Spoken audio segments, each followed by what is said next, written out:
So, for my DIY this week, I made a file folder. This is for sorting and classifying. So, let me show you what I made. What I did is I took some construction paper, or if you got an old folder at home that you're not using anymore. I didn't have a folder, so I just found some construction paper. And what I did is I took a baggie and I took some old newspapers, not newspapers, sorry. I took some magazines that I had, and I didn't have a variety of magazines, so I'd use what I had, and I had some Wegmans, those Wegmans cookbook things that you get in the mail.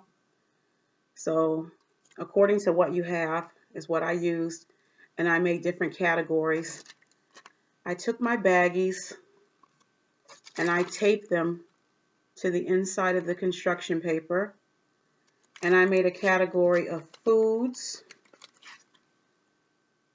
different foods, and then I made some of animals, some dogs. These are all dogs. This is foods and fruits. This is dogs. This one right here is birds.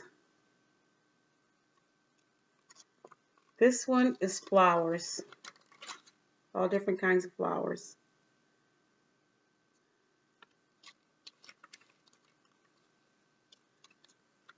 So what you could do is you could spread all these out on the table and then have your child sort them and put them in the right baggies.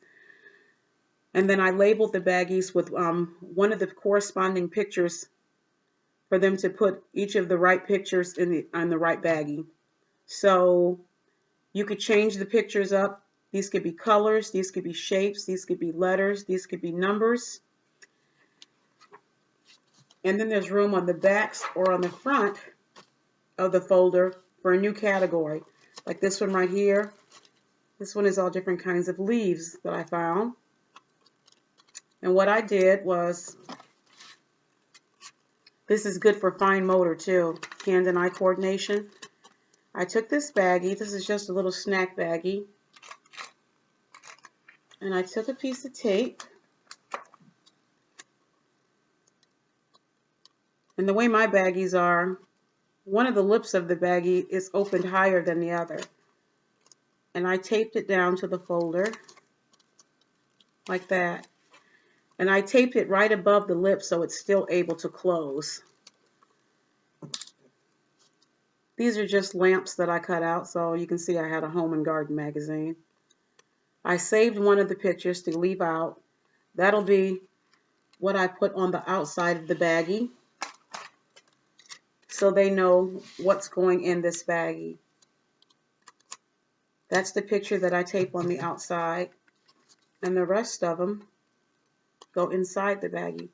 So when they're all done, that'll zip up like that. And they store safely inside. And like I said, there's even room on the back for another set. So you can have up to 8 baggies on here. And these are the snack size baggies. And you can make a couple of these with different categories and have a whole selection of these for endless opportunities of fun. So I want to thank you for this week's opportunity for me to show you another idea, and I hope you enjoy the activities that I sent you this week. And oh, one more thing. This is an update on last week's activity. Remember the radishes that I cut off the roots? This is 1 week's worth of growth from the daikon radish that I cut off last week. Remember, we cut it off and I set it in water. It's been sitting in the windowsill for exactly 1 week. And this is 1 week's worth of growth. So when the weather gets warm enough, imagine how big this is going to be by the time I actually put it outside. So remember, Save the ends of your vegetables, your onions, your cabbages, your cauliflower, your radishes. And I'll give you an update on the cauliflower root that I started last week. It hasn't started sprouting yet, but this is 1 week's worth of growth from the radish, and I will plant this when the weather gets nice. The other one is getting pretty big, and I'll update you on that in future videos. And I will see you next week. Enjoy your week, stay safe, and be healthy. I love you guys. Bye.